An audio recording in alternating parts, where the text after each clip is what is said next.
Friday morning routine. ఇక్కడ first అయితే juice prepare చేస్తున్నాను. క్యారెట్, బీట్రూట్, ఉసిరికాయ అండ్ చిన్న అల్లం ముక్క యాడ్ చేసి మిక్సీకి వేసుకొని కొంచెం వాటర్ యాడ్ చేసుకోవాలి. ఉసిరికాయ యాడ్ చేస్తే కొంచెం తాగేటప్పుడు గొంతు పట్టేసినట్లుంటుంది. అందుకని ఫిల్టర్ చేసి వేస్తున్నాను నేను. అయితే ఒక హాఫ్ లెమన్ అండ్ చిటికెడు ఉప్పు కూడా వేసుకుంటే టేస్ట్ బాగుంటుంది. ఇంతకీ మీలో ఎంతమందికి పుల్లట్టు గురించి తెలుసు? ఈ పుల్లట్టు మా అమ్మ చేస్తే చాలా బాగుంటుంది. ఇక అదే స్టైల్లో నేను చేస్తే బానే ఉంటుంది, కానీ అమ్మ వేసినంత కమ్మదనం అయితే రాదు. మా ఇంట్లో అందరూ ఇష్టంగా తింటారు కాబట్టి వారానికి ఒక్కసారైనా ఈ పుల్లట్టుని వేస్తాను. చాలా సింపుల్. పుల్లగా ఉన్న పెరుగులో బొంబాయి రవ్వ యాడ్ చేసేసి నానబెట్టుకోవాలి ఒక 1 అవర్. తర్వాత దానిలో సేమియా కానీ లేదంటే మైదా కానీ యాడ్ చేసుకొని ఇంకా ఉల్లి ముక్కలు, పచ్చిమిరపకాయలు, అల్లం తరుగు, జీలకర్ర వేసి వాటర్ క్వాంటిటీ ఎక్కువ వేసుకోవాలన్నమాట. దాన్ని సెట్ దోసలాగా వేసుకోవచ్చు అనమాట.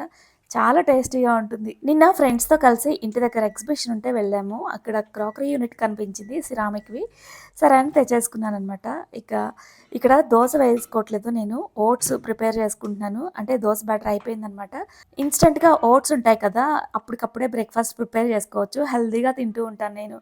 సో దానిలో ఫ్రూట్స్ యాడ్ చేసుకుంటున్నాను. 3 స్పూన్స్ ఓట్స్కి చిన్న గ్లాస్ వాటర్ యాడ్ చేసేసి ఓవెన్లో 2 మినిట్స్ పెట్టేస్తాను. మంచిగా బాయిల్ అయిపోతాయి.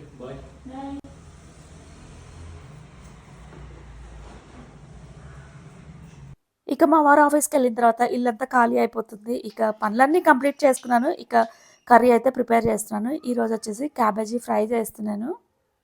ఓట్స్ని ఓవెన్లో బాయిల్ చేసుకున్నాను కదా, అవి నేను తినేసరికి ఆరిపోతున్నాయి అనమాట. సో లేట్ అయిపోయింది కదా, అందుకనేసి పాలని వేడి చేసుకుంటూ ఉన్నాను. ఈలోపు బనానా అండ్ పొమోగ్రనేట్ యాడ్ చేశాను అనమాట.